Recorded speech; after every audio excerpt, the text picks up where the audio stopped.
The views and opinions of this podcast are solely our own, with no direct intention to offend or upset. Brilliant. Fucking brilliant.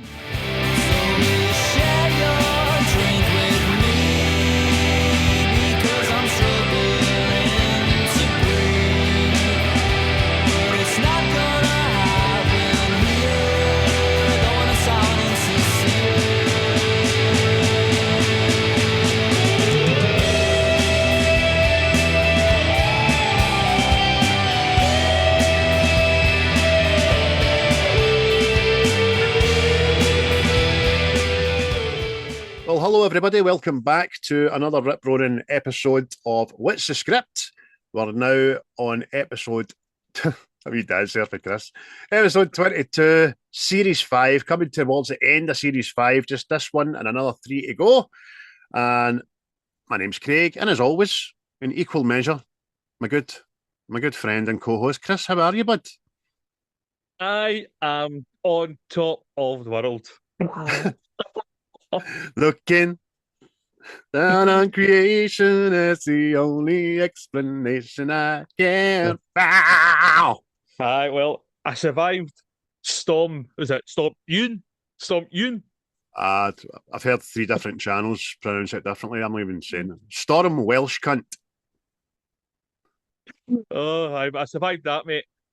Me, the dog, and the cat hunkered down and fared the perfect storm. I was terrified for my life as I chowed into some food and watched films there on my unbreakable internet and all that. Went, suffering, Aye. Do you know what? And I'm sure everybody else that went. See, the night before, right, we were well warned about this.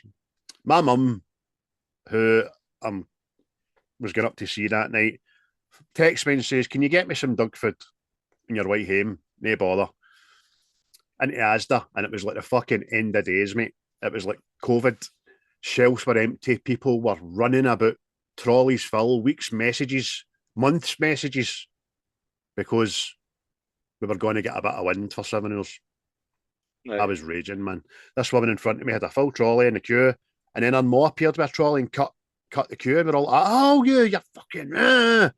And she's just, stay safe. Come out here and fucking let your tyres down, you bastard. You've no stayed safer cutting this line, you fucking rat. But, Aye.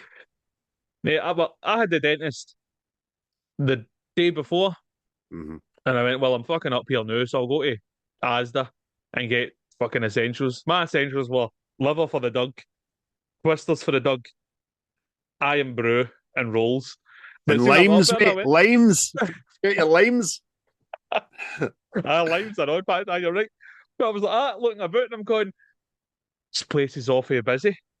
No, what it was like days before Christmas. See, look, fucking, like you say, the full trolleys, all the bits and bobs and fucking XYZ, and they're going, I mean, what the fuck's going on? Because obviously, see, when I'm off, I switch off the world. Right, see the news? I mean, there could have been fucking bombs dropped in London, and I wouldn't know about it, right? And That's I'm like, the what way the to be, fuck's going on here? And then I get back to the house, and then I think you started texting me about the panic buying, and I'm going, should I have been panic buying? Should I have bought wee mini pork pies? No, fucking. Aye. Oh. I honestly, mate, I stood and watched people picking up things. You can just tell in their face that I wouldn't normally buy that, but I might need it. Fucking it in their trolley. Because they were holding it in front of their face. Well, I won't, put it in. You never know what's going to happen. Do you know what I mean? Aye. Fucking. Mate, see, I think about it, there was like an older woman, and I swear she must have had about 24 cans. I'm guessing soups and fucking stuff like that, and I'm going, by the way, I want to find out where you stay. You see, when the zombies come, Aye. Apocalypse food. Aye. Stuff you can eat out a can cold as well. That's the thinking, man's woman. What's that? Fucking tuna ravioli. Fuck bought that. Aye. Fucking be merry for Postal in the fucking World Foods aisle buying Polish stuff and all that. Just get in there. Get it, fucking. Polish pickles for Warsaw. Aye, we'll need them. We can use them as fucking aye, sauerkraut. We can use that as fucking currency. Oh, creamed lentils like that. Aye. So that was Scotland. And don't be wrong, a lot of people get hit hard. My mom's 6 foot fence blew off that night. The night of the storm, Big Game went out. Had to B&Q was open, so salute to everybody that works in B&Q. Well done for getting to your work. Had to buy rope and all that, but it was over as much before it begun, wasn't it? It was. Aye. Like I says, mate, there was a couple of trampolines around here that immigrated, and there was a shop sign blew off, and one of our local fucking idiots climbed underneath. but, but effectively, that was it. You know what I mean? Do you know that made the news? That made the news and the radio. I've heard it on as well. What, that woman? That woman that was store. For context, people, if you don't know about it, a store sign fell off a store in Glasgow. A passing lady saw the opportunity, stuck her leg underneath it, and get her pal to take a photo and try to get a claim. It was bad acting, man. Even her face. I'm sore. Fuck off. Aye. It was like one of the old posters for the 50s. No. Watch what you're doing, running with scissors. And like, I've been stabbed. 1985 work safety video, health and safety. Putting forks in your eye and all that shit. But there we go, folks. That was Storm. Leak or Sheep for Wales. Aye. Storm Dean Saunders. Aye. And apparently there's another one on the way, I know, which is a laugh, but we'll deal with that when it comes. Joy. I'll start my panic buying a week before that, I think. What's the Lambris bread? Oh, look, more Lambris bread. That was a wee movie reference there. You know what I mean, folks? Well done, Christopher. Right, let's crack on. Welcome, everybody. Thanks for tuning in. Thanks to Quaint for the title tracks, as always, and Native Origins for getting on board. Update on Native is the launch has got to be delayed back to April now because it's a day with a financial year thing. That's all I know. But it's not underhand or anything. It just makes perfect business sense. Why get a bill for 3 months when you can start afresh in April? So it'll get there, is what I'm saying. So if you need a hoodie, just hold your fucking horses, all right? Hit the likes, hit the shares, hit the loves, hit subscribe. We're doing smashing things. Facebook group page, 458 souls. YouTube has shot up to 335 subscribers. And how's the TikTok doing, Chris? I think with TikTok getting banned, a few people shut their accounts down. Because it has dropped. But hey ho, it's one of the things. I don't pay attention to the social medias anyway, because X is fucking, I don't know, man. It's just fucking propaganda, fucking TV at the minute. Just everything. I mean, there's like senators in America and all that. I'm getting their tweets and I've never even heard of them. You know what I mean? It's. I'm like, you're fucking right, that is outrageous. How dare they park in the fucking red zone? Bastards. Vote for Big Don Charlson of Mayor of Hope Town. Population 97. Huh? I don't know. But you can get us on most of the platforms. You can shout out to us on the Facebook group chat and get on board with the YouTube and see our beautiful wee faces, which is always something different for listening to us in your ears, not it? So this week it was my pick of Chris's list, and I picked a fabulous movie that he's put in, and I had to take off my list as well, which was out in 1988, and we'll get to that in just a moment. And we'll also find out what else happened in 1988. But before we do that, Chris, can I just ask you, what was in your ocular delights of the past week? Oh, well, You know that we're doing we done Unbreakable last time round. So Yes. my original viewing was inspired by such, and I watched Split, smashing film. I watched Glass.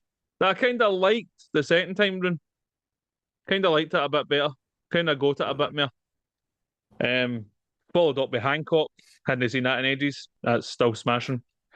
Even though I'm no fond of Will Smith these days, but it's still smashing. I watched Brother Bear, which is a fantastic wee Disney film there. Anybody that knows. My fellow Brother Bears out there. I want to watch that.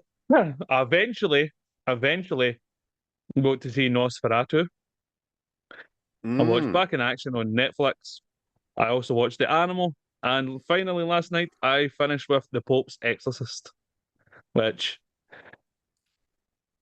it's no scary, but I think it's a wee fun film. I think it was like it's like a Constantine sort of thing.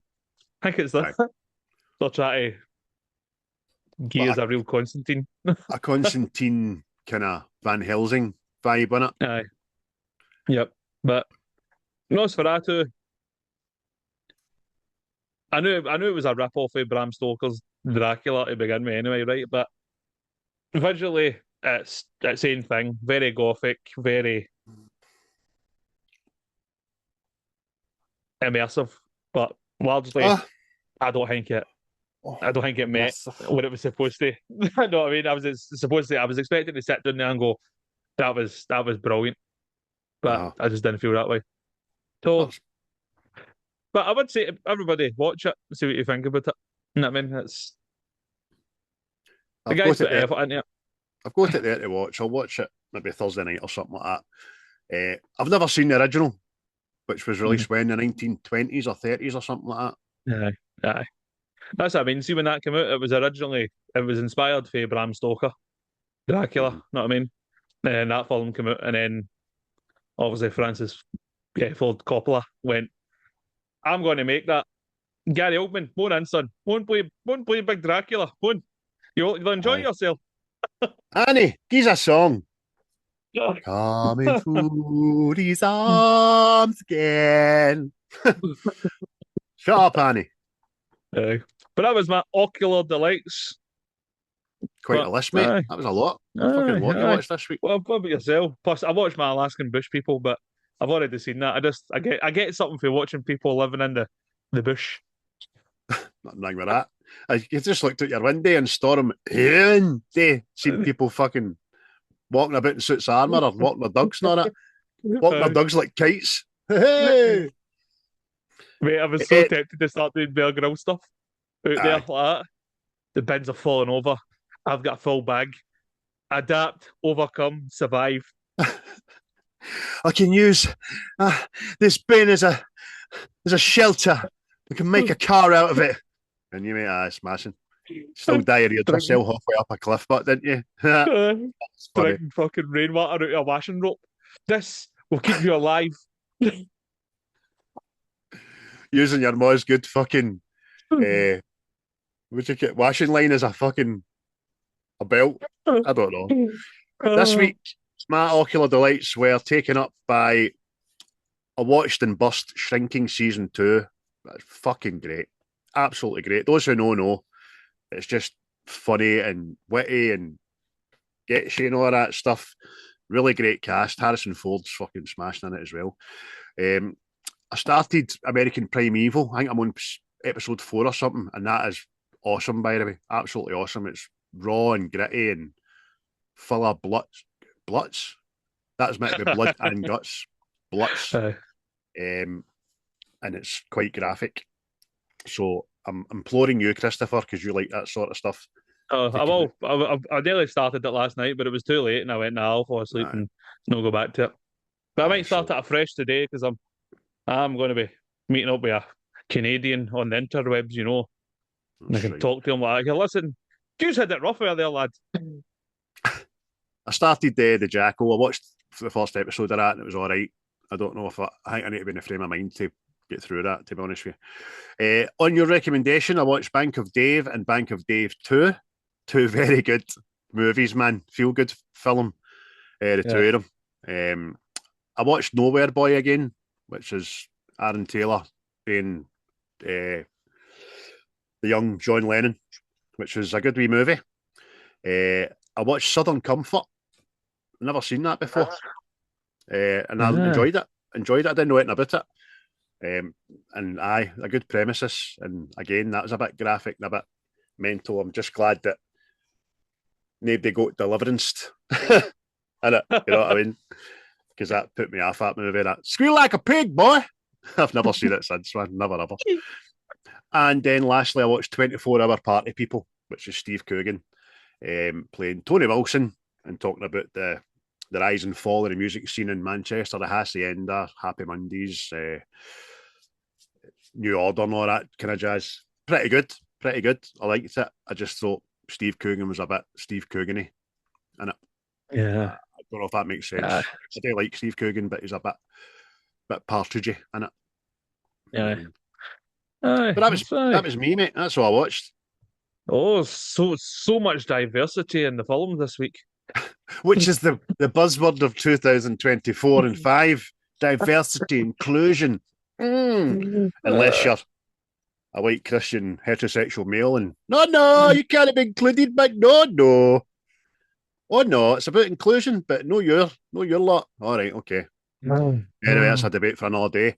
So 1988, mate, Young Guns, fucking movie and a half, which we will get to, but I want to know what else was happening when I was 10-year old in 1988. Oh, here we go. Well, a lot was happening, Foxy. Well, the Soviet Union pulls out of Afghanistan. I didn't know Obviously. it fucking shagged it. Jesus. Aye.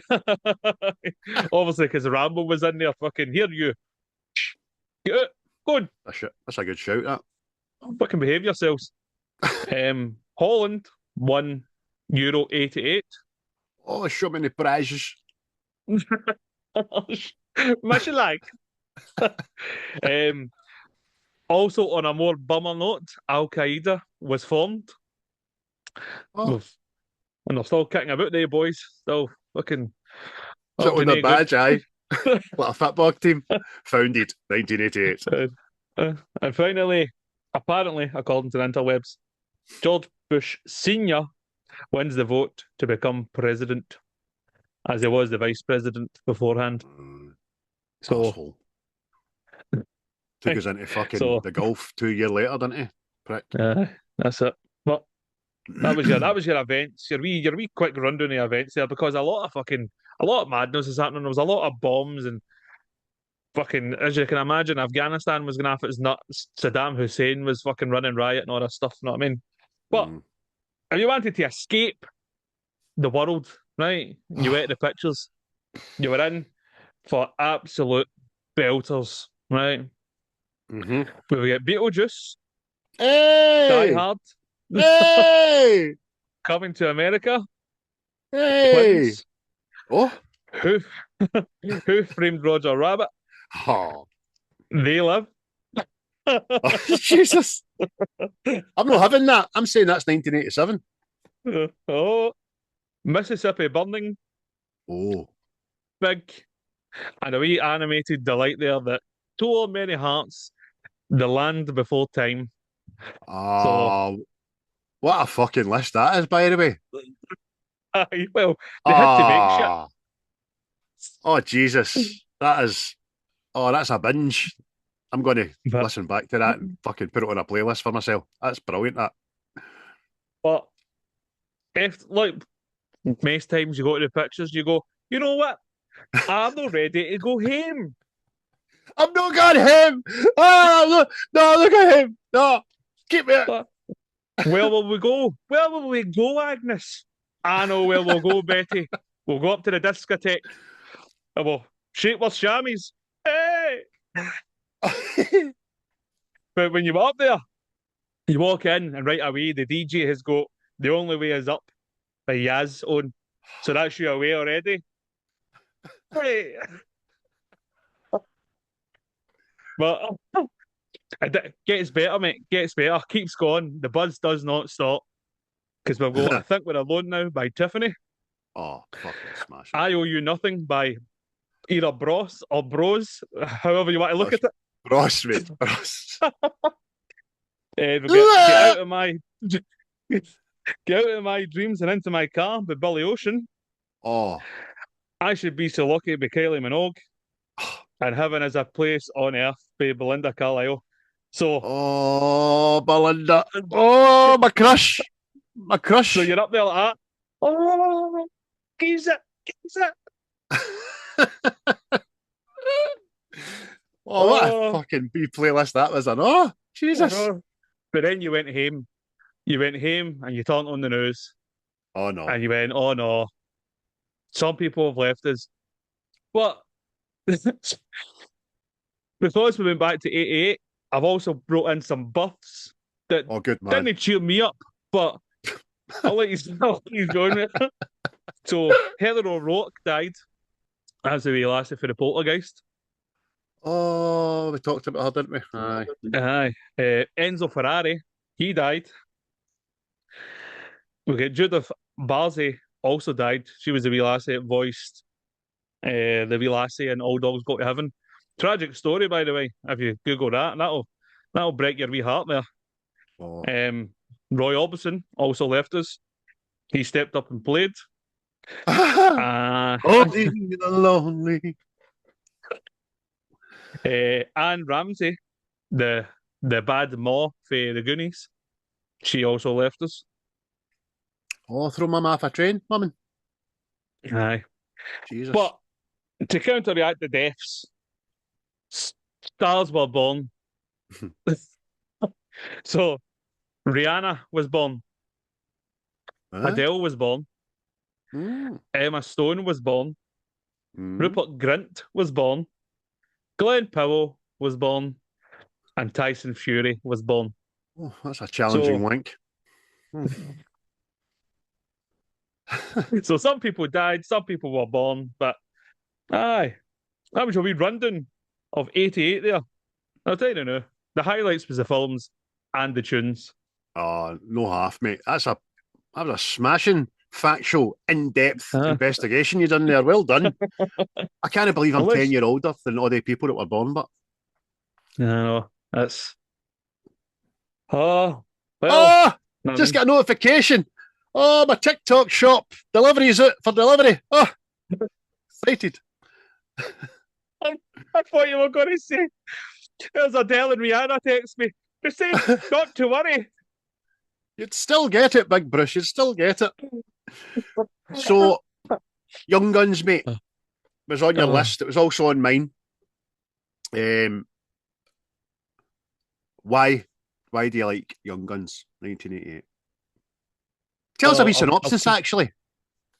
Oh, well, wee synopsis there. I'll just make it up on the spot as I do.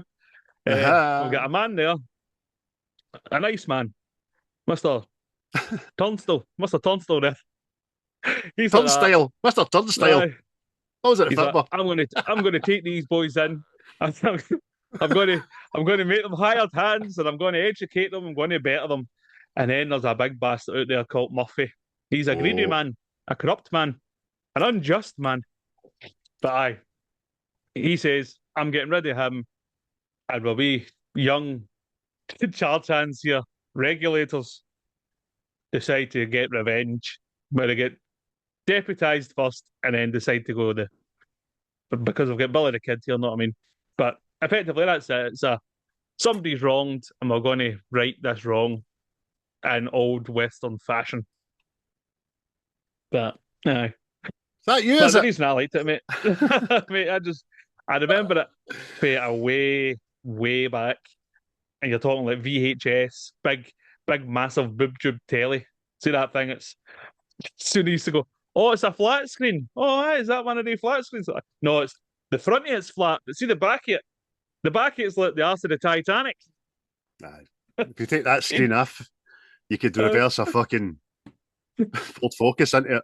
Fucking use it in a garage. I remember the tellies, Dad mate. parks his car. That's when you used to have to ask somebody to help you move the telly. Won't help us move this telly. What? Get it back here! Oh, fucking! Oh. But I just remember if we back then, I think it was like one of the kind of first kind of westerny films I watched.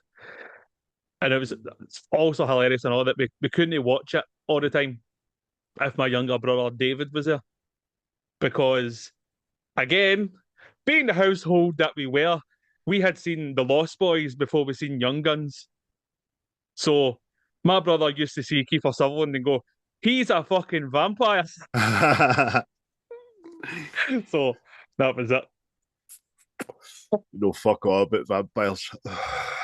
It's But brilliant, mate. As I say, it was on my list of awe. It reminds me of a time where I've said it before. We had found out the technology of how to run a cable for the living room into our room so we could watch videos. You know what I mean? And this was another one of the ones that was watched nearly every day by myself in my room. And I loved it. Loved it. Just what a cast, full of action. It's funny. And yeah, I didn't really appreciate the factual nature of it as well until we were doing this podcast and I read up a lot of trivia and I'm sure we'll get to it. It's great. Every yeah, character's a real person. aye, aye, aye. Brilliant, man. Obviously, lens for real people, real things that happened. Obviously, it has to be entertainment, so kind of goes into a bit of the old mythos. But Mm-hmm. it's brilliant, man. It's I'd maybe go as far as to say it's probably my favourite western. Mm. So, Oh, it's a I bold mean, statement, Cotton. See if it it's pays a bold off. statement. But Aye. aye, directed by Christopher Kane there, and according to the interwebs, which I don't know if it's true or no, but the budget was 13 million and it brought in 56 million. Right. So a nice wee hefty return there. Obviously the cast, if nobody knows, it's stellar. Oh, Stellar. take a deep fucking breath before you start this. You might need to pause and have a drink in the middle of um, so we've got Emilio Estevez, Charlie Sheen, Kiefer Sutherland, Lou Diamond Phillips, Delmit Mulroy, Casey Sismoko. Don't know how you it. say his set name, Fuck but you said that. uh, Sismako. I don't know. But Terence Stamp, Jack Palance, Terry O'Quinn, Alice Carter, and Jeffrey Blake. That's where I stopped because I feel they're the main characters, the main Aye. players, you know. But aye, I've already said about the cast smashing in it. Ah, so good. So fucking good, man. That's we say it in jest a lot, but we didn't know you were fucking born. That is a cast and a half, man. Even see when you think would you cry him? Dermot Mulroney. Mm. Mulroney, whatever his fucking name is. See the things he's been in ever since Oh, this, aye. the movies and the series, and all that jazz. Oh, it's amazing. Mad Charlie Sheen there when he before he had to lost all his jobs for the pumping and that, you know. It was. I think the studios punted it out there like it was like a Brat Pack ensemble thing again, because apparently that's what chased other actors that were considered for roles in it. Um, like originally Sean Penn was apparently considered for the role of Billy the Kid, but Mm-hmm. because of his legal troubles at the time, he was unavailable for filming. And the Charlie Sheen role of Dick was offered to Patrick Swayze, but All right. he turned it down because he wanted to distance himself with the Rat Pack sort of thing. So could have been a very different film. That could have been a very different film. Very, very different film. Uh, aye, smashing. What I was a wee bit disappointed in the IMDb, a 6.8 out of 10, and the Rotten Tomato critic score of 43%. I've Yep. heard another couple of podcasts that we listen to do this as well, and they've kind of poo pooed the movie as well. But I think they're looking at it for a totally, maybe that's what their jam is, looking at it for maybe a totally fucking critique point of view, but I enjoy it immensely. I think it's just a fucking shit good time, start That's to it. finish. It's like no shite on other like Western films, but a lot of them are a bit fucking. See, just if I lack a bit of words, see, like romantic. Know what I Mhm. mean? Like fucking this land is built for you and me and all that. You're like, there's no, there's really no, it's really fucking bad out here. Aye. Aye. What Do I you mean? know one of my favourite funny films is A Million Ways to Die in the West, Seth MacFarlane. I think it's fucking batshit funny as fuck. And they make light of the fact that everything kills you in the West. Everything. You can die a farting. You know what I mean? Fucking and anything It's bites you, you're dead. If you get the cold, you're dead. If you cut your finger, you're dead. Fucking harsh. it's just it's like, again, no to shite with them because there is ones out there you go, they're good movies for the time. But to see this, I think this was more. I don't know, man. It was more like coming into the 90s attitude, if you know what I mean. Mm. It was more. I don't know. I can't find the words, but it wasn't like the wee house in the prairie sort of thing. Know what I mean? It was Aye. a lot of It's no revenge. bonanza or fuck off. Aye. A heavy duty. I don't. It wasn't like fucking. Oh, let's have a bar fight. Know what I mean? People getting, and then all the time the guy's still playing the Somebody's piano. playing the Eh, piano. Fucking don't stop, fucking. Patrick. Well, I mean, Listen. even see Estevez, right? Mm-hmm. I've watched. Obviously, before we do this, you go back and you watch all the. He didn't like the film. He didn't like the film they made, and he like kind of characterized it as it was a metal western. Know what I mean? It wasn't the westerns he watched and loved growing up and all that stuff. Right. And that's why he made the second one. He says he felt he could right some wrongs with that. But I was like, maybe that's what it is. Maybe that's why we like it. Maybe it is. It's like it's a He cut fucking away from the he westerns. hated it. He hated it that much that he fucking done a sequel. Aye. But that's what he says. He made the second one to right some wrongs. And Mm. apparently the rumor out there right now is there's a Young Guns 3, a script's already written, and Emilio Estevez is the one pushing for it. And I'm like, come Gateway on. back into the public fucking domain, is it, Emilio? Which I'm pretty sure was his decision to back away from Aye, mainstream movies, wasn't aye. Because I was like, I did think, look, he's done this and Breakfast Club and stuff like that. So it was like he was out there sort of thing. And then it?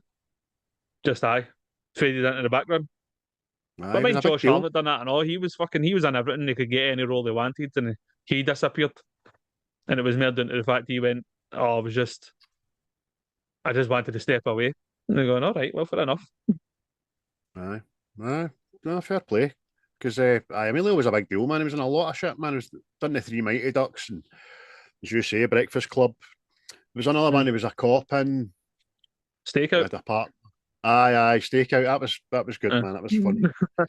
But anyway, great cast, fantastic cast. Or it's the trivia about on set, off camera sounds just like a big group of pals having a laugh at one another. It's all night the actors would actually get together to play music and sing.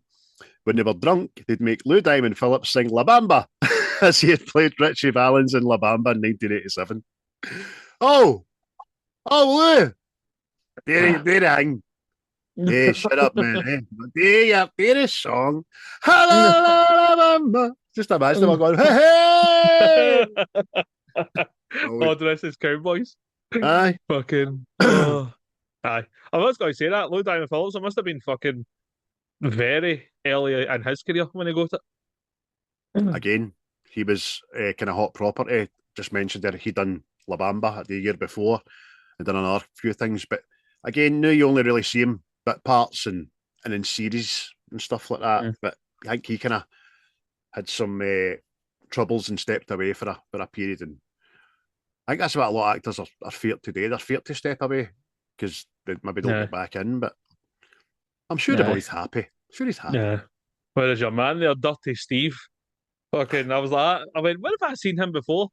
And I think the last thing I seen him in, he was in the most recent Scream. Scream. Aye. I was like, you dirty Steve!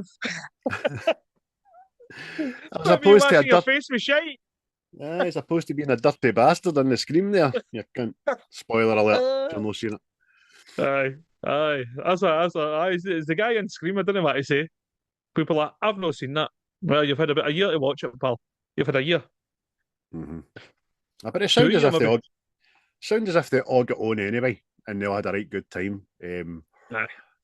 Even, I mean, Kiefer Sutherland, he had to leave because of the birth of his child. And I never knew this. It says when the men were going through the Indian village, Doc, who's played by Sutherland, is at the front of the group wearing a cover on his face. But it's actually no Kiefer Sutherland who had left the set due to the birth of his Wayne. It's an act, it's a stand in. It's like, Aye. cheeky bastard.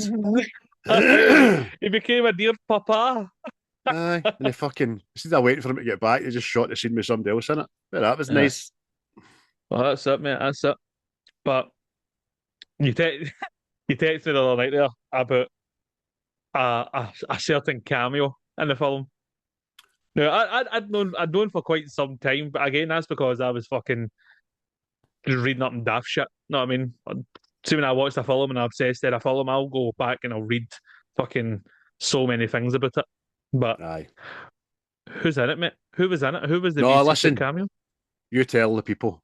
I can't, I'm still shocked. Tell the people. So he shook to his core. Bye, people. Tom Cruise is in the film, and he plays a henchman, and he's killed on screen, Mm-hmm. and it's very fleeting. You wouldn't know, but if you go, the pictures on the internet, and you will see it, because apparently it was filming nearby the location, and one of the guys making the film says, "You want to step?" Because apparently it was offered to be in the film, but I don't know how true that was. Uh-huh. But aye, it was shot and killed in the movie because he hadn't been shot and killed before, so that was what he wanted to do. He wanted to check that off. Aye. So there we go. Nearly 40 years later, I just found out last night, Tom Cruise in the movie. I was like, because I seen his picture, and I'm like, that can't be fucking right. You know what I mean? And then I checked and uncredited. Aye. I don't, I never get that. Why would you want to be uncredited? Just to fuck people up like me. Probably 37 years later. Hey, we got him. It was worth it. Well done, Tom. Fist bump. Hey. But saying that, I see this film. It was quite the family affair. I'll say family affair, but fucking Jack Palance's son was in it. I know he's the one Right. that got hurt with see the knife when he's on horseback by the river. That is Jack Palance's son, and John Wayne's son played Pat Garrett. Oh, So right. so there you go. There's a bit of Western royalty in there.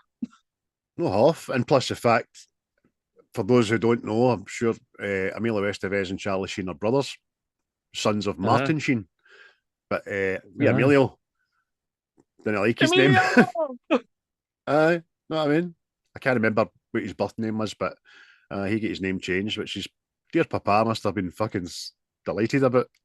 Well, saying that, it kind of worked out because it was.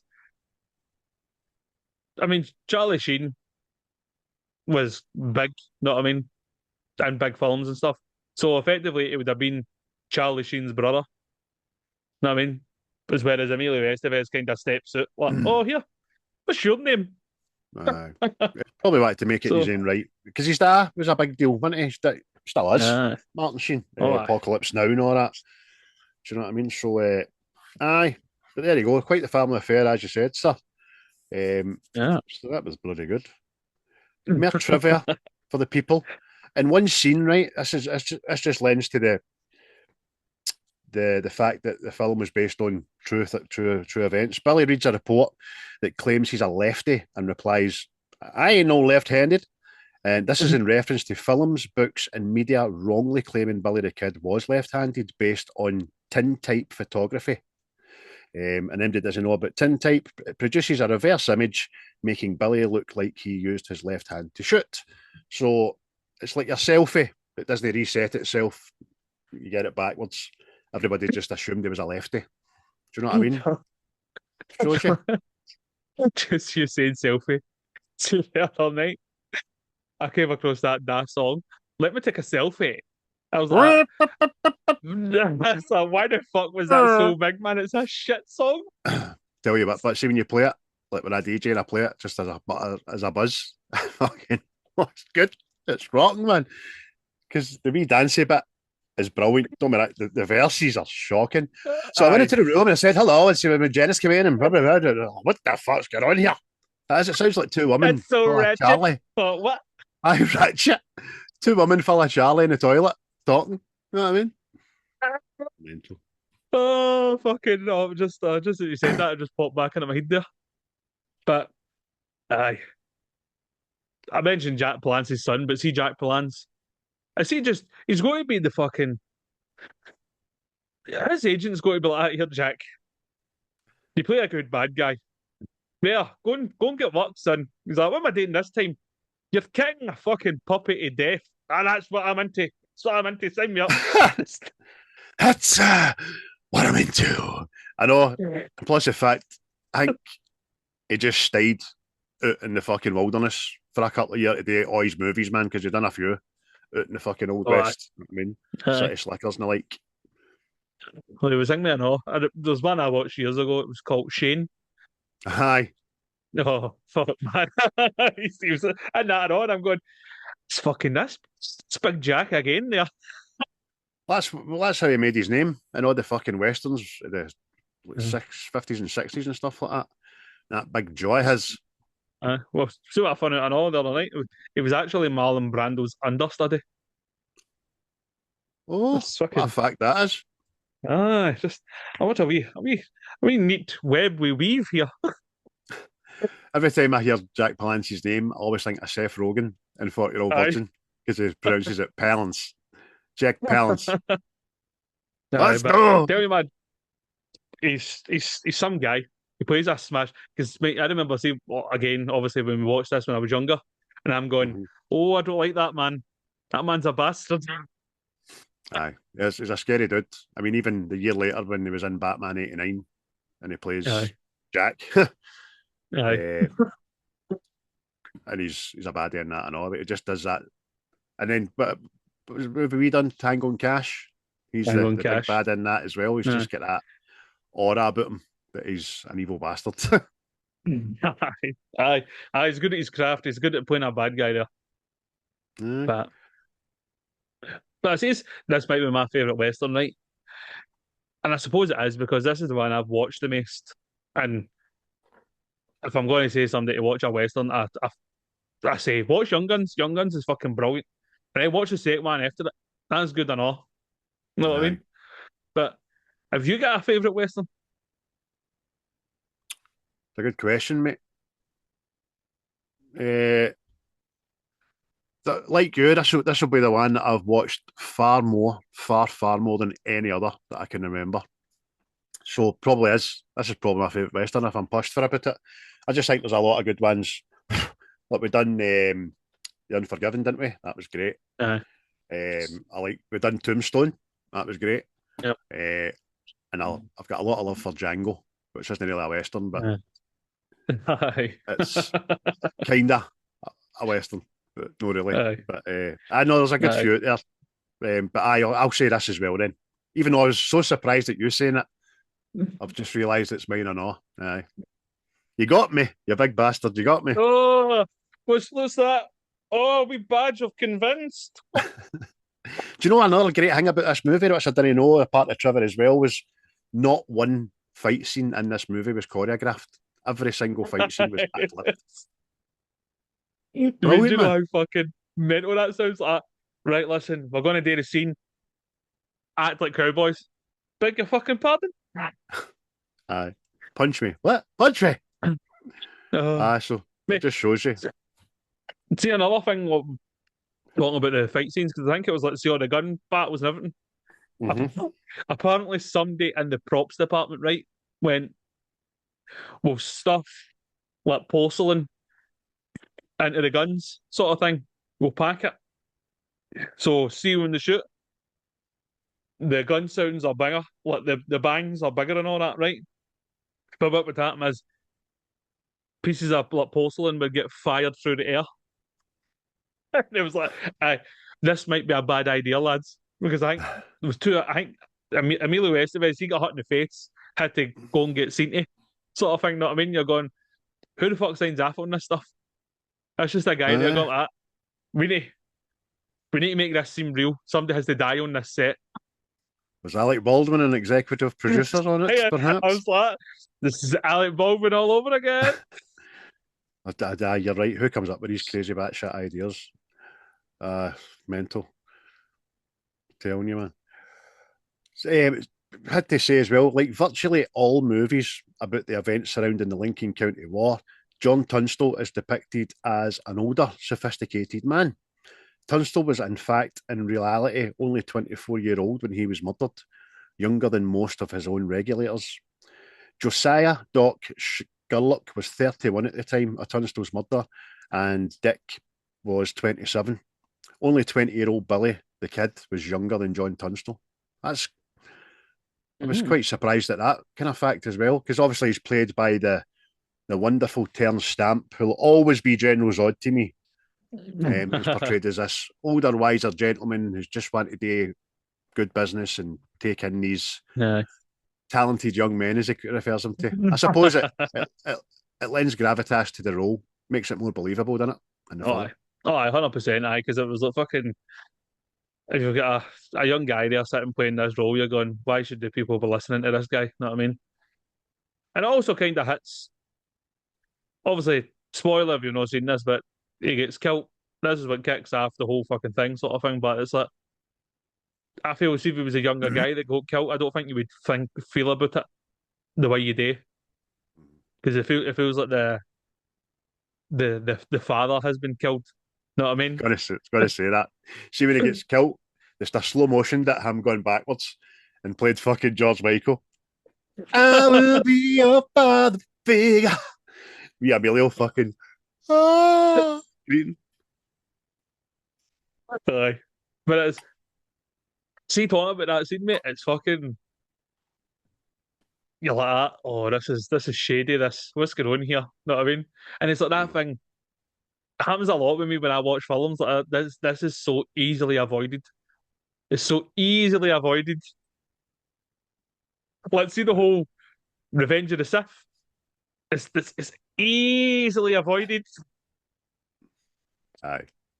But just make him a mask. Just make him a Jedi mask, and it's fucking done. Oh, Aye, that is easily avoided. But again, it would have get in the road of a right good film. You know what I mean? aye, aye. But aye, it's obviously it's the dirty deed. Know what I mean? Obviously, again, Murphy's the bad guy in this. He wants the government contracts to provide beef and all this, and Turnstile was in his way, so he gets rid of him and it sets up again. Maybe this is why I like it and all, and I suppose it is most Western movies. Know what I mean? The outsider is kind of wronged, or he goes into a town and it's like corrupt people. But see, revenge films, they work every time, Mm, every time. And aye. I'm wondering if this is maybe why I like this film out of the other westerns. Aye, no, I get it. The revenge aspect's brilliant, and it's also a personalised revenge because you put yourself in their shoes and they see him as a father figure, and you would wonder how you would react to being looked after such a good guy, and then he have to take you in, but he took you in, he's fed you, he's clothed you, and he's trying to teach you good values. You would be like losing your own da, so you'd want to go out and kill the bastards. But Aye. the premise is that they've been deputised to go and bring the men to justice, aren't they? And I think everybody bites their bottom lip and is on board with it and says, right, we'll do that. But just Billy the Kids just get fucking no way he's going to do Aye. that, is he? No qualms about this. Nah, No everybody's qualms, that was the fucking word. dying. Aye. And I suppose later Objection, on, Your Honor. I suppose later in the film, it kind of makes sense. Is what you're thinking Mhm. that if it cause enough ruckus down here, the president has to take note of what the fuck is going on down there. Aye. So kind of in a way, he's right. But this is another thing I've wrestled with. Right, not everybody's on board. Right, with Billy the Kid's way of thinking. Right, is he right or is he bad to convince the rest of the regulators to do it this way? I mean, because effectively, come near the end of the film, this is a one way ticket sort of thing. Know what I mean? So it kind of plays on their emotions about Turnstile. So it's like, Aye, because you could say that everybody who does get killed gets killed because of Billy. aye, Because I mean, I think the first one that hits you kind of hard. We'll get to favourite scenes and all that, but when Dick gets shot, I remember being hit kind of hard as a wee boy when I watched that. That guy who kills him is looking for Billy the Kid because there's a bounty on his head. You know what I mean? So, and then everybody else, like you say, eventually the ones that are left and they end up in the house and die are there because the fucking half America's came to shoot them, burn them out. aye. You know what I mean? Aye, so I mean, that was the thing I always kind of wrestled with, man. It was like, right, I get Billy's whole thing. I get his shtick that we're going to kill everybody that wronged us. But it's like especially see the part where the notes really came on top, where they just escaped with their lives, and they're all talking about the heading to Mexico, ah, and he just sways it so that it's like, nah, we need to get this done, sort of thing. Know what I mean? aye. And they The might have made person it. They might I have really escaped. feel sorry for is Alex, whose house it is. He's been their kind of advisor and confidant through all this, and he ends up fucking. It's okay. It's just me. Bum bum bum bum bum bum bum. Fuck you, dude. Know what I mean, poor I, Alex. mate, I always wondered that as well. The guy with the Gatling gun. Just, well, I thought about it last night. Like he must have owed him money or something. He must have owed him money. He was like, he Aye. didn't use that Gatling gun the whole time, and the next thing Alex said, they're like, get on, geez, can you go, lads? And then that boys went, it's like, oh fuck, I'll owe him $2. Because I bought you a house back then. You know what I mean? Or it's just the wee boy inside me thinking if I was put in charge of a Gatling gun, I couldn't wait to fire the fucking thing. First thing comes out that door's getting fucking ripped on half, by the way. See, that's what I like about this film as well, right? Most other westerns, right? Everything's kind of sewn up in a nice wee bow Uh-huh. that it's like a happy ending of sorts. This really isn't a happy ending. No, no, no. And you're quite right at talking about Billy the Kid, Emilio Estevez's character. I remember getting anxiety every time he opened his fucking mouth, feeling like Dick, Charlie, Dirty Steve must have felt. What the fuck's he going to do now? Do you know what I mean? I'm like, oh no. He's laughing. Oh no. Do you know what I mean? He's like that pal you take out with you, and you know he's going Uh, to cause fucking. You just try to get through the night without him kicking off for no reason. You know what I mean? uh, He's like that, you cunt. it's like a bit of football factory in it. He's like, please, Bill, don't say anything. There's 10 Spurs standing under the bar, and Bill's just like, see you can't. I'll cut you first. Aye. Or that cunt and rock and roller with a pencil. You know what I mean? Aye, Or Begbie. but aye, but mate, I was like again. It was like there isn't a happy ending because Mm. effectively two of our chums get killed. Not all the bad guys get killed. Obviously, Murphy gets fucking done in. The lawyer, he's killed. The house is burnt out, and effectively, the survivors of the group are on the run for the rest of their days. Oh, Aye. fucking, where's the where's the Lone Rider riding into the sunset with the high fucking we done it music. Aye. Aye. Aye. There's peril and there's death. And ultimately, uh, John's death is avenged because the guy that killed him gets killed. But like you say, mate, they're on the run. They'll never feel safe. You know what I mean? Do you know it's actually believed that Billy the Kid's real name was William H. Bonney, but the film correctly lists this as only one of his aliases and gives his real name as Henry McCarthy. And that was apparently his real name, his christened name, his born birth name. I don't like it. I don't like that name. William I H. don't. Bonney's more sexy. Sounds a lot more theatrical, like that wee cunt in The Unforgiven that was writing the stories for Wild Bill. You know what I mean? Aye. So, in saying that, I see the guy that like, proposed this movie. He got obsessed with Billy the Kid, all sorts of research, and he went down to see apparently it's the site where Billy the Kid is buried, and you Mhm. can see the wee cross, and it has got a wee little something scraped onto it saying "pals," and apparently that's what inspired the story. Like that. What the fuck? You know what I mean? It was just what that was quite good. That wee story that That was a apparently good. somebody snuck into the graveyard where Charlie and Billy are buried together, and somebody just scraped into their headstones, pals. What was Yeah. that? I, I think it was Chavez. I Chavez.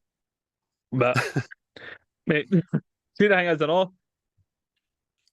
See without overdoing it. See each character in this, you get all their story. mm-hmm. Know what I mean?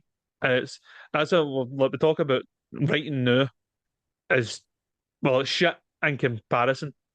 Know what I mean? Because effectively, this film you don't want anybody to die. Uh-huh. Whereas see films now, there can be two characters in the film, and I really don't care how it ends up for them. It's not what I mean. I get that.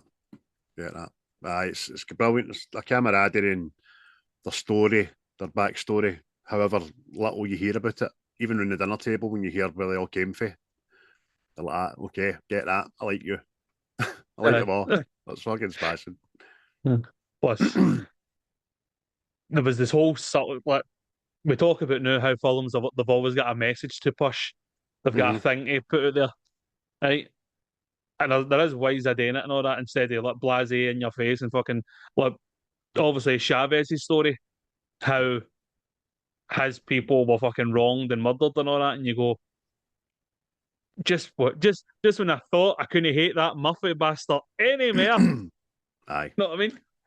that was a huge bit of dialogue that I didn't copy and paste, but we'll get to it with our favourite lines because it's just so good, man. And by the way, it's delivered by Lou Diamond Phillips. Fucking smashing the way he Oh, does aye. it. Do you know what I mean? Superbly acted, man. Do you know Emilio Estevez was actually very depressed throughout the shoot because he had recently broke up with his girlfriend. One night, Lou Diamond Phillips decided to play a prank on him in an effort to cheer him up. Phillips had the wardrobe department put makeup on a sheep, dress it up, and put it in Emilio's room. Cheer up, you bastard. There's Dolly. Hey, you dirty sheep fucker. Here, go and get on that. Now, Bill, come on now. I reckon, Uh, I reckon that's pretty. Superb, man. It's like you said, we've already mentioned that the atmosphere on set and all that, man. It just must have been like they were a real band. Know what I mean? Just Aye, a band of pals built definitely. on each other. I mean, a lot of the ones I didn't write down, they all seem to involve Lou Diamond Phillips in some way, shape, or form. He seems to be the cheeky chappy of the group. uh, But another thing about Lou Diamond Phillips is he kept his buffalo skin jacket as a memento. And I like that. aye, I like that. I like that. But see, talking about the regulators and all, look, they're kind of forced into this kind of outlaw lifestyle, but no oil them are made for it. Know what I Aye. mean? Which kind of makes you wonder, like, why, why we in this joke to begin with? I mean, because Aye. effectively Charles isn't made for it, neither is Doc. Know what I mean? No. I get the sense that Dick would just do it, and Chavez, Bill, and Dirty Steve, or they're game for it. Know what I mean? They're made for sterner stuff. Aye, aye, definitely. Um, Dick's kind of the big brother of the lot, and he's kind of in the second in command. He looks to be the guy that's going to take John Tunstall's throne, and he takes on the kind of the leader role, doesn't he? But it's Billy Aye. just fucking keeps chastising him for, calls him Dick, Dick. That's the way he says it. But I Doc, who's played by Keith Sutherland, you never really know why he's ended up there. I don't think, do you? Aye. At John No, Tunstall's ranch, but there's no. some Well, trivia on him. he has got a line that I think's fucking tremendous, and it kind of tells you what he was into before he got there. But That's right. Aye, because I've got apparently that the line real myself. person actually did study medicine, and that's where he got his name. Doc studied medicine in New Orleans or something like That's right. But apparently the climate didn't agree with him, so he left. that. It's such a Western thing to say, innit? Aye. Yeah, weather down there didn't agree with me. Came on through. All right, mate. Where'd you leave school for? It's fucking too warm, mate. Too warm. Aye. Do you know a few What's the members of imagine it? up here? I know. Oh, it's fucking freezing. I can't go to my work. Fuck me, know people like that actually. Do you know a few members of the Hells Angels were in this movie as well? No, no. Says here that Hells Angels Motor Saber Club, they were used as extras in the bar scenes when the group goes to arrest Henry Hill. They were also used as extra security. There we go. Extra security during the shooting of the final battle. That crowds of onlookers were getting too big, so they were used as bouncers and all. They were in the movie. That's not went. That's not what went bad before, has it? Oh, that's that. We've done that before. I think the Mafia have been in a couple of films we've done before as well, haven't we? Hey, Aye. I'm going to be in your fucking movie, and we're going to take it. That's what we want paid for it. No bother. Oh, right, man. But scenes, mate. Favorite scenes. This day, the favorite scenes. Aye. I'll kick off this week. Fucking try Oh, and aye. make one of Oh, yours. that's what you No. do. That's what you do. I like the scene when they out McCloskey. When they catch up with some of Murphy's guys, they get to the edge of the water. We're going to take them in, all that, and this is where Billy says, "Objection, Your Honour.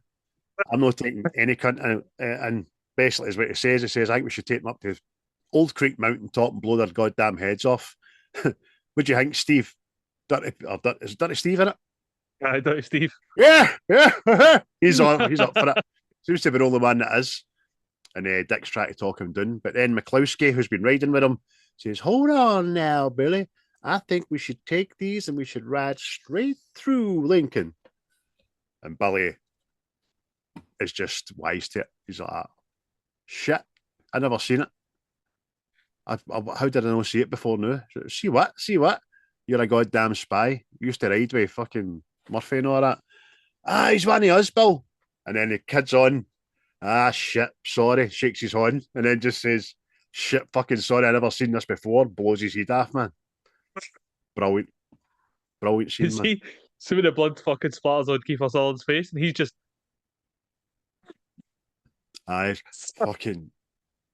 It was before he's had time to think about what's just transpired. He's covered now another guy's fucking brain matter. You know what I mean? So it's a great scene. It's powerful because it tells you, it shows you the power struggle between Dick and Billy. I suppose aye, Dick might be in charge, but he's not in charge. Billy's aye, doing what he's going to fucking do, and that sets it up for the aye. rest of the film. So I like that scene, mate. See, I was going to say that at the end. Do you think McCloskey was a spy? Aye, I mean, because I've watched that before, and I'm going. You see when he goes, what was that? I seen that, and I'm going.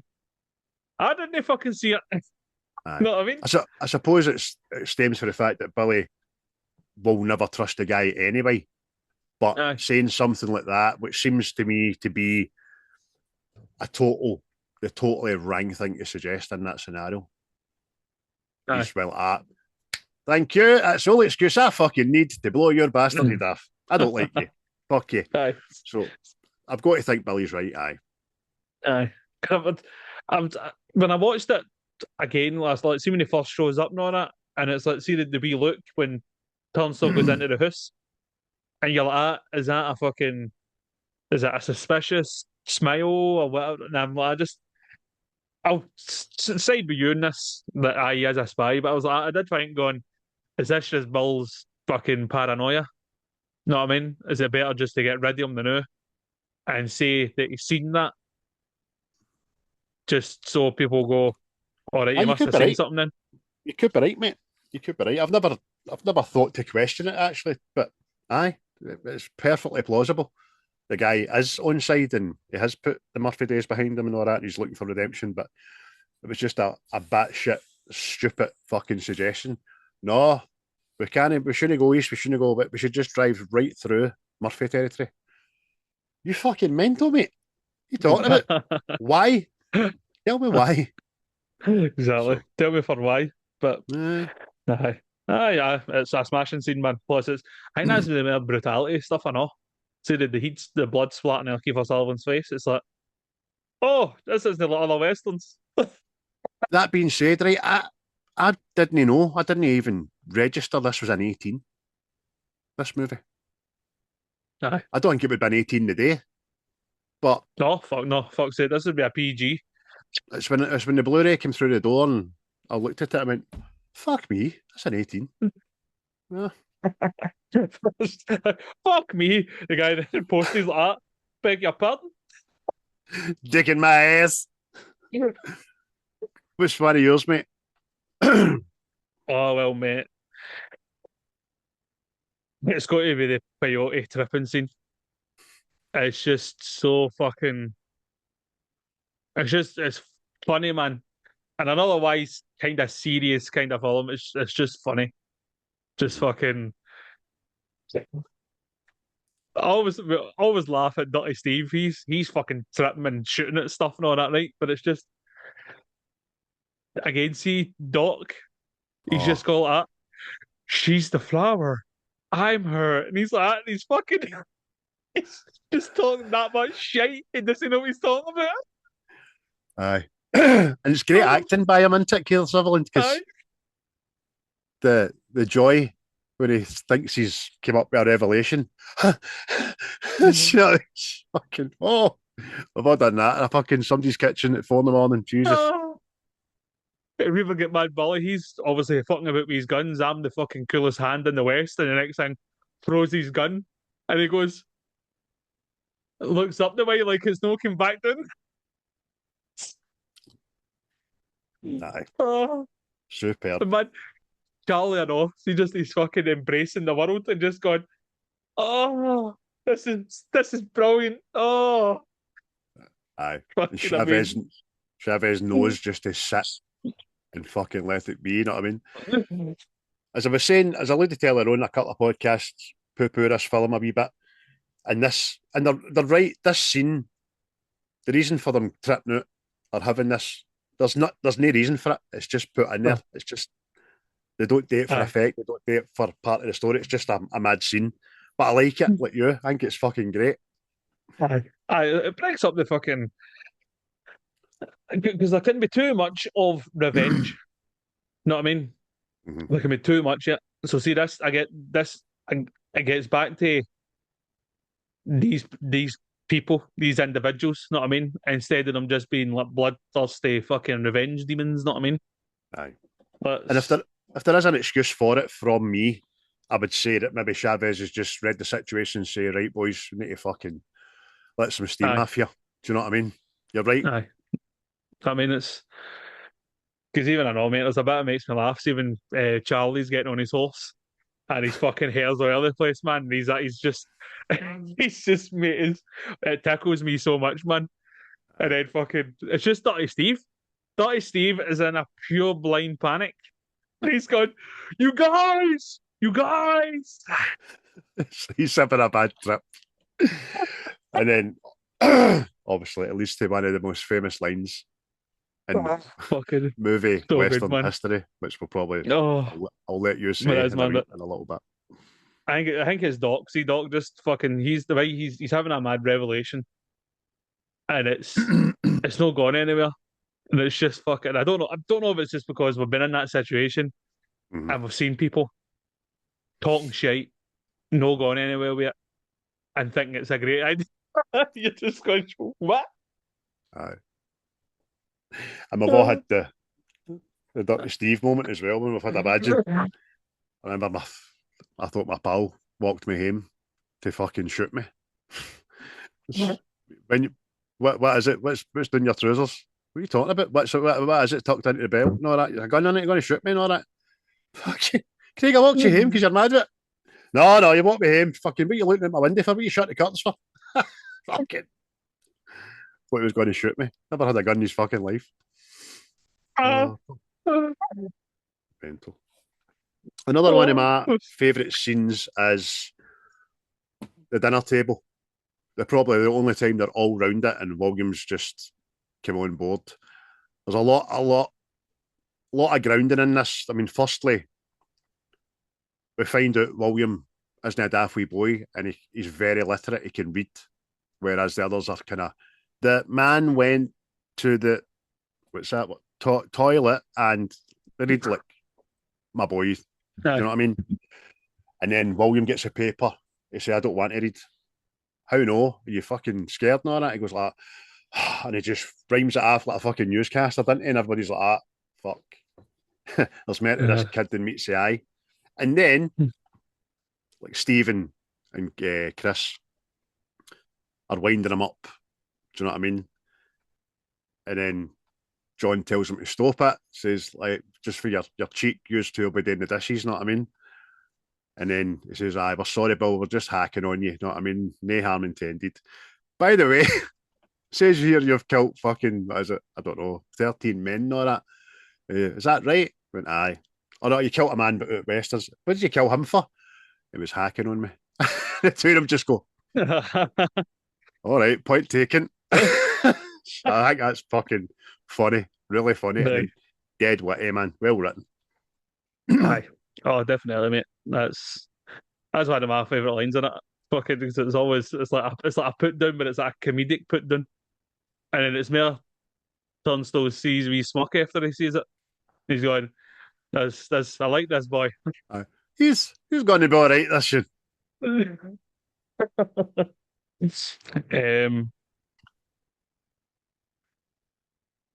I say, see the final shootout when they're surrounded.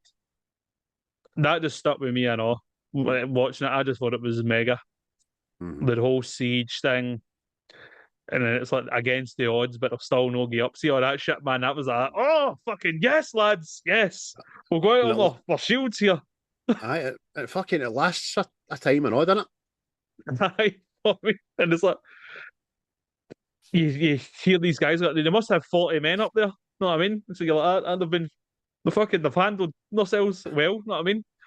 Aye. Then the army shows up and fucking Murphy's men and John Kinney and all that, and they're going, oh, the poor boys, how they going to escape this and all that. And obviously they don't all escape, but it was like the fuck you with you still can't get it. Know what I mean? It was like the rebellious kind of spirit thing. You're going, I like this. I shall cheer for you, Billy. I like it, Billy. It's immense from start to finish. People dying, and obviously it's against all odds, but it's great. You said the budget earlier on about 13 million. They fucking get every penny worth for 13 million. Even back in 1988, when 13 million was 13 million today, but the costumes, the set designs, the action, the stunts, the fires, the shooting, the glass break, everything's perfect. Aye. And it's like everybody kind of becomes who they're supposed to be in that moment as well in the film. Because like, you think Chavez is bolted and Dirty Steve, like, obviously at the beginning they don't get on, and then they become pally, and then it's like the wee moment of doubt again. Oh, he fucking left us. He left us. Then Chavez comes back. Chavez gets fucking shot, and Steve helps him onto his horse, and you're like, oh, the boys.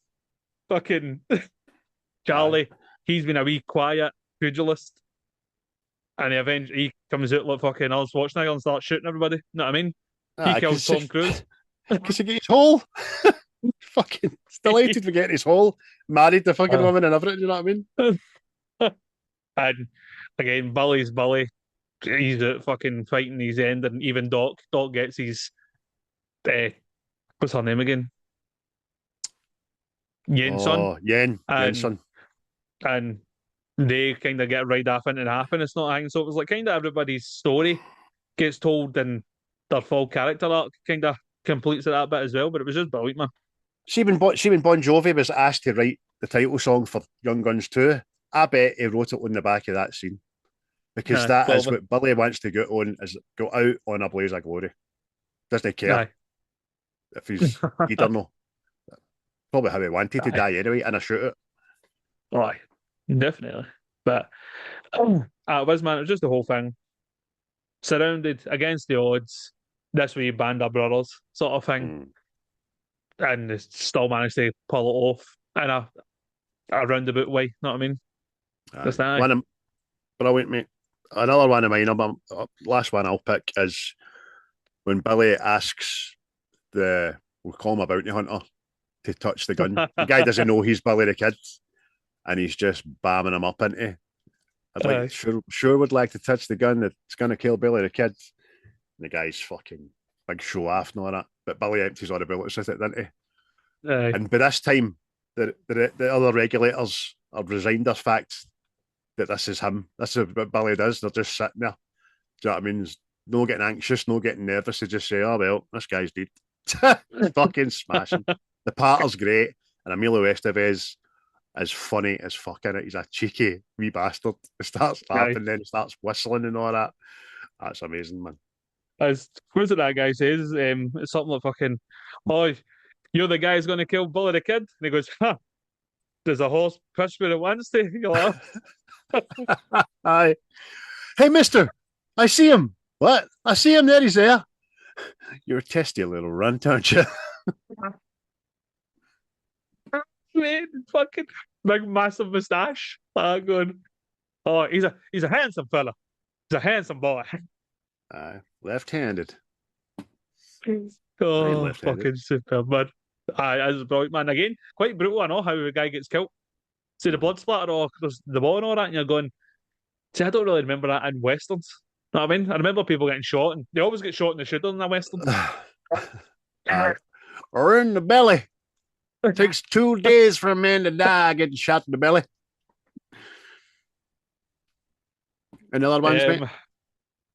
I'll say one more, and it's when the regulators go back to Alex and they're talking about what's happening and how they're actually out hiding as well. And then it's effectively the regulators saying, listen, we're in this to death. You know what I mean? We're not going to run. We're here to make a point. We're dying for this sort of thing. You know what I mean? Mm. And then it's when they all just start dropping, see their deputised badges. I'm like, oh, that's it. That's it. The men now. The men. Right, here we go. Gloves are off. That's a statement. That's a statement. I just think, mate, it's just the whole they're resigned to their fate and they're going to stick by it. You know what I mean? It's like they're not going to abandon each other. No. They're not going to abandon Turnstile. You know what I mean? They're going to not going to betray his memory, sort of thing. Mm-hmm. So I was like, aye, I like that. I like to cut your jip, lads. It's great, mate. Great scene. Great scene. And the character of Alex, he still stays loyal to him, doesn't he?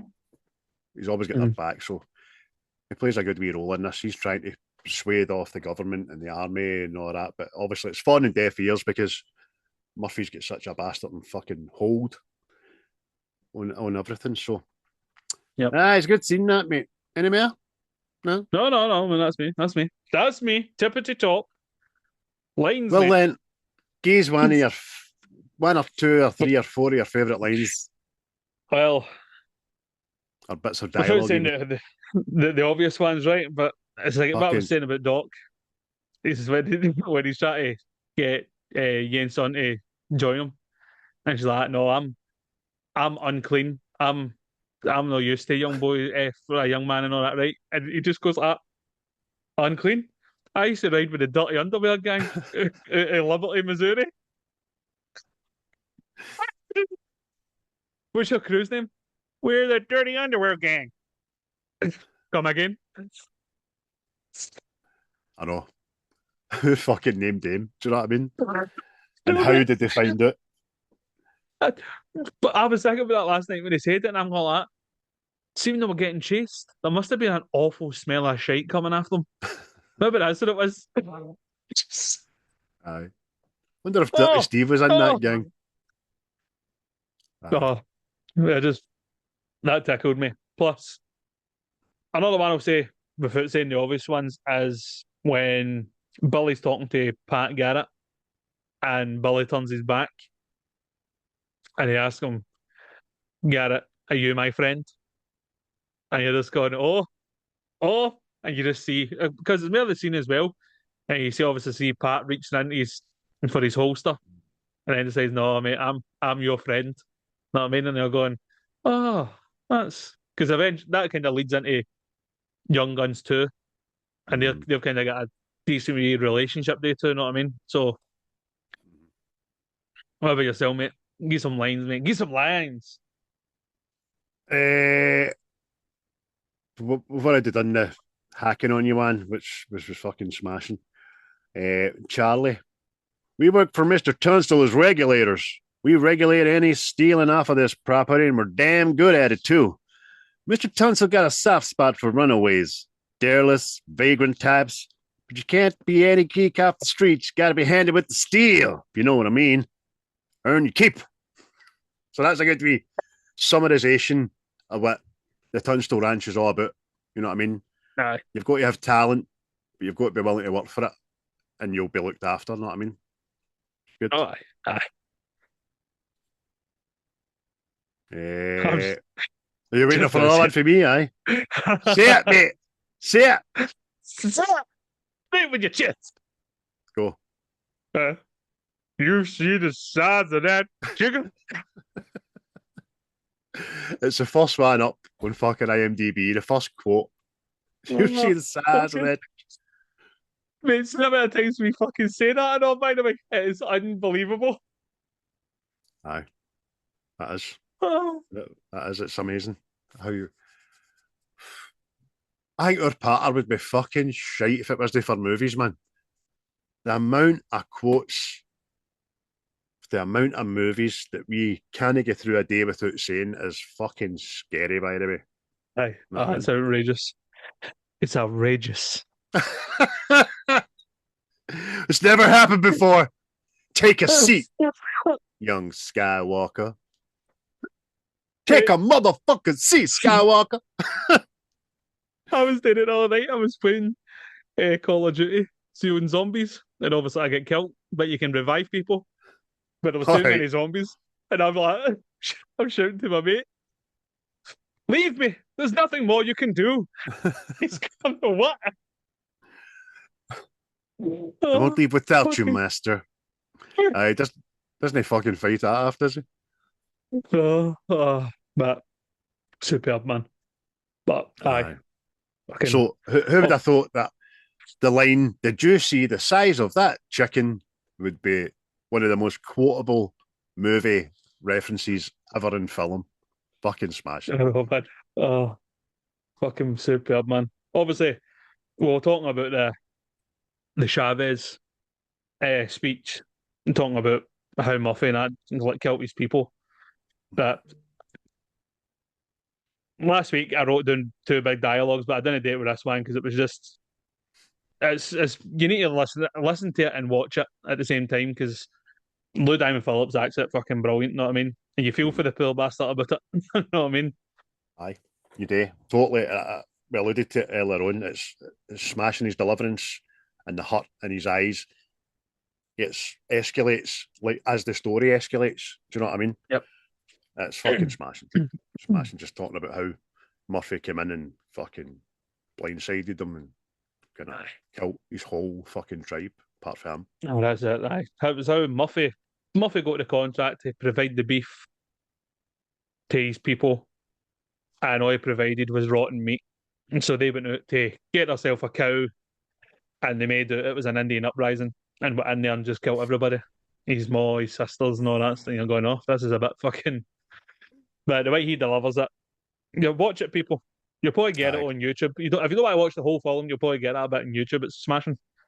I mean, see that just that line within that says people's bellies were lying in the snow, their stomachs lying in the snow because they've been fucking gutted. You know what I mean?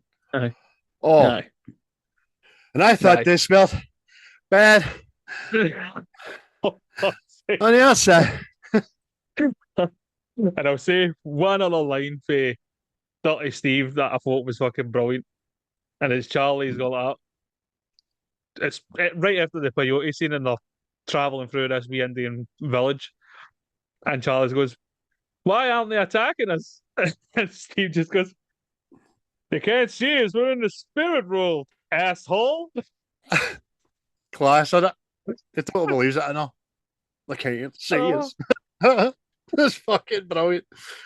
There's a cracking bit of dialogue with Billy.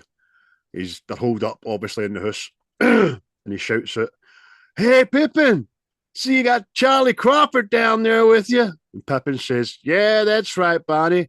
We got a whole bang. Hey, Pippin, Charlie Crawford's not with you anymore. He's laughing.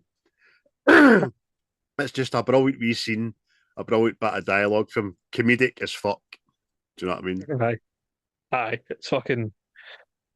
Mate, see, I found it last night. I know, and it's weird. But it's not weird now, but it's kind of what's nice now that I think about it, right? You know, Charlie, he says there's one thing he has to do before he dies. And he thinks it's like go to this prostitute. Mm-hmm. And he doesn't go for sex or anything like that, he just wants to hold her sort of thing. There's a deleted scene for that. Mm-hmm. That's actually Charlie's his mum, his mother. What? Right. And that was going to be revealed that he was going to start getting pelters for look you better see a prostitute and all that, blah blah blah. And he was going to go, no, that was my mum, sort of thing. And it was like he never get held by his mother, sort of thing.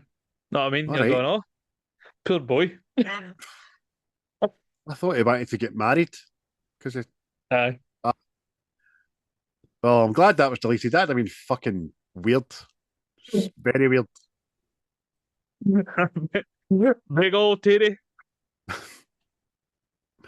Betty. Fuck. Aye. But aye, that was apparently what it was. Because that always did fucking feel weird to me.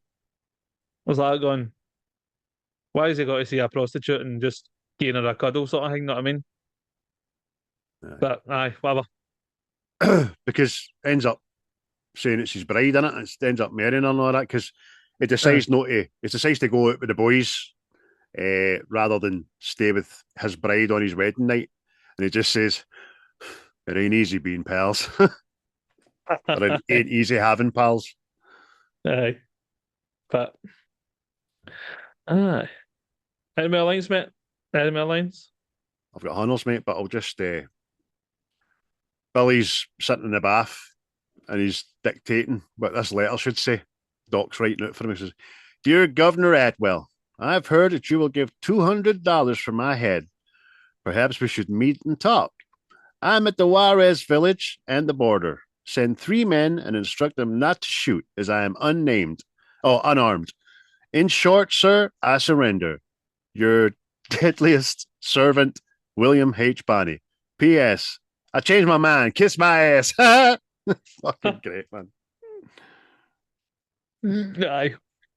I mean, Emilio Estevez gives fucking like a bully kid like a personality, know what I mean? That you didn't know that you needed. But No, now I can imagine a bully the kid without it being Emilio Estevez. no, exactly. Made the character his own and he made him so endearing and likable. It's fucking, you almost feel guilty about liking him. You know what I mean? Because at the end of the day, in history, he was a bad wee bastard. I mean, Aye. it did kill a lot of innocent people, I know. It wasn't Aye. I mean, shooting in the name of that's what justice. Doc's always saying, and he's like, I'm really no liking him. That's right. Brilliant wee line. But aye. Hmm. Aye, that Alex refused to leave the house. I'm not leaving my house, Billy. Billy says, Alex, if you stay here, they're going to kill you, and then I'm going to have to go around and kill all the guys that killed you. That's a lot of killing. I know it's a bit he says as well, isn't it? He's like, here, take a gun, Alec, and he's like, what? Take part, and I shoot it. That would actually renege my life insurance policy. You're going to see. Aye. Who's going to grass him? Fuck's sake. Mental. But you said about the bit where Steve and Chavez eventually kind of make up. That's a good wee back and forth. Aye. And Dirty Steve says, damn good riding with you, Chavez. And Chavez just says, many nights, my friend, many nights I've put a blade to your throat while you were sleeping. Glad I never killed you, Steve. You're all right. Steve just, I don't know what fucking pissed you off that much, mate. No, I just remember the no. See that Steve after they've tripped on the peyote and he gets on his horse. Obviously, nobody's answered him about seeing the chicken. He talks to his horse and he goes, "Hey dog, did you see the size of that chicken?" Aye, that's so good, man. And And then the horse probably, went, "Nay." oh, it's bad that. Had to be said, but had to be said. I've got loads of other lines there, mate, but obviously the big famous one is when Billy eventually gets Murphy in his sights, doesn't he? Oh, aye. Murphy just turns around, thinking he's well at a fucking range. He just says, reap the whirlwind, Murphy. Oh no, reap it, Murphy. You son of a bitch. He fucking blows his head off, man. Brilliant. Aye.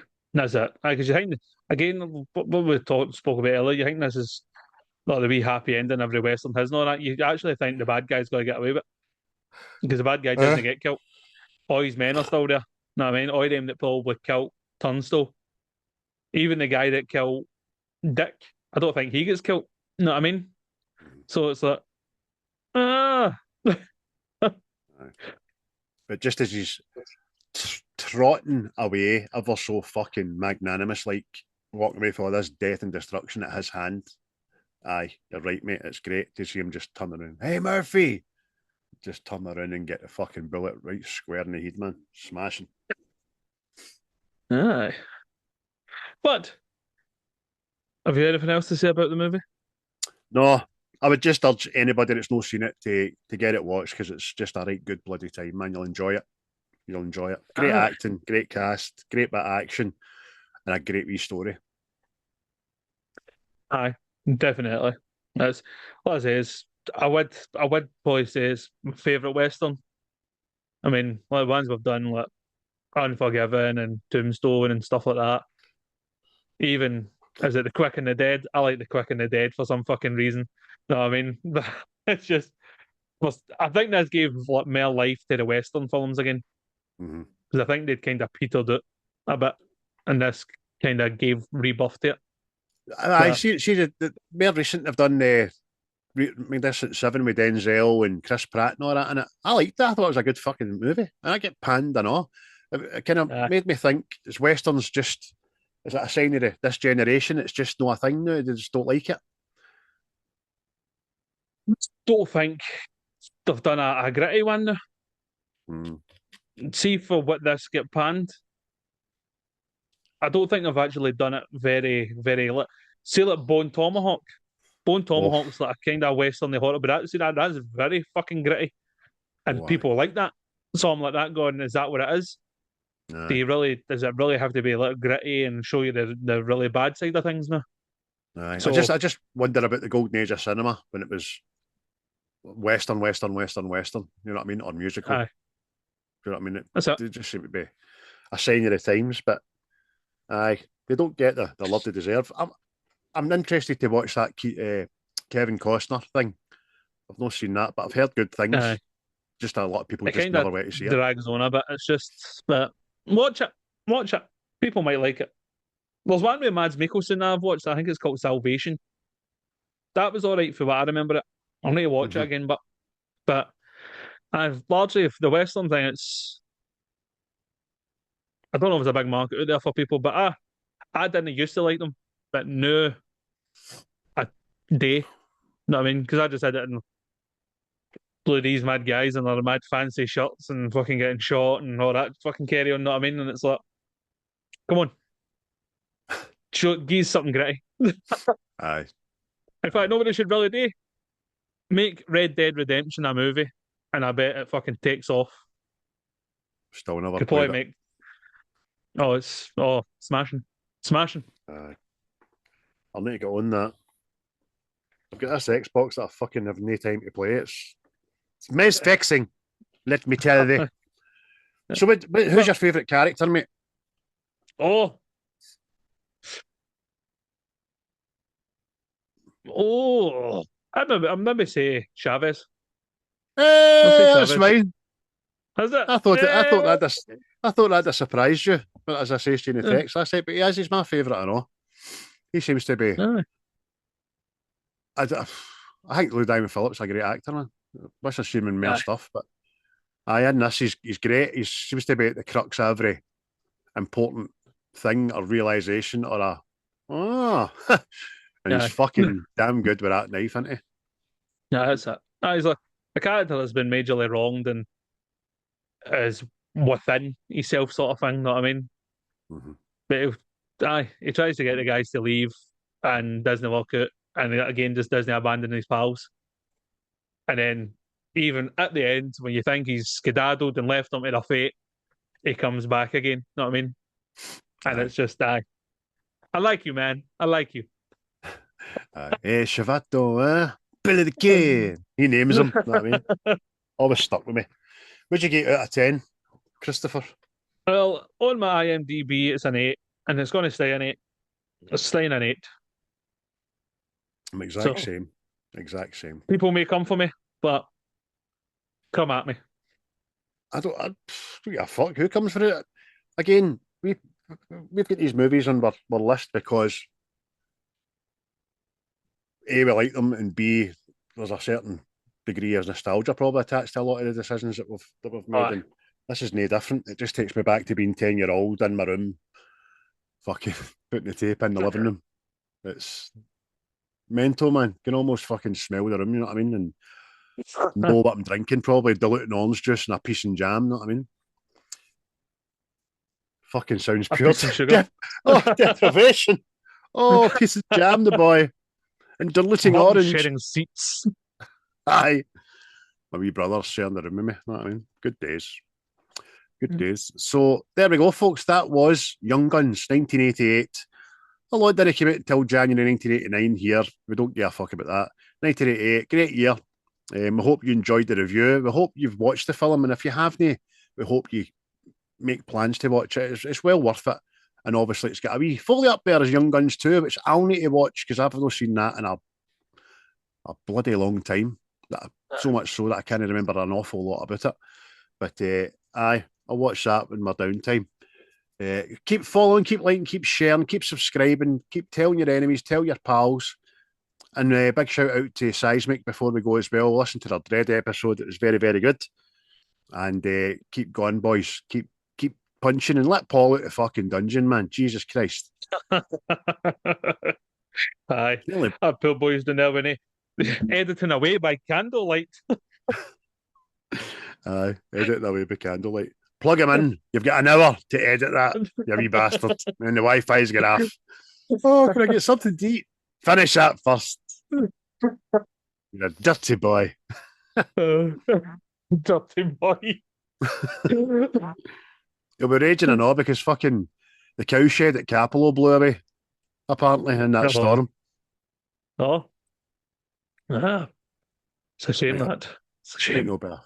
A bad thing on the aesthetics of the fucking ground, right enough. You can't see it for the road, you know what I mean?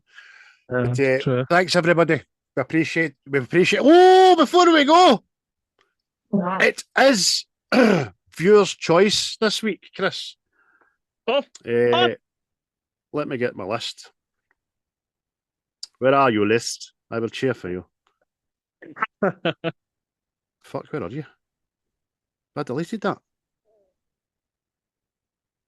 Oh no. Alphabet, shopping, outgoings. Fun it. I forgot to change the picture to a picture of a bowl of popcorn for the movie list, you know what I mean? So the fan list, mate, we have 1 to 14, but 3 and 9 are away. Pick. It'd be quite funny if it was Paul Kelly's one, get him out of dungeon. On you go.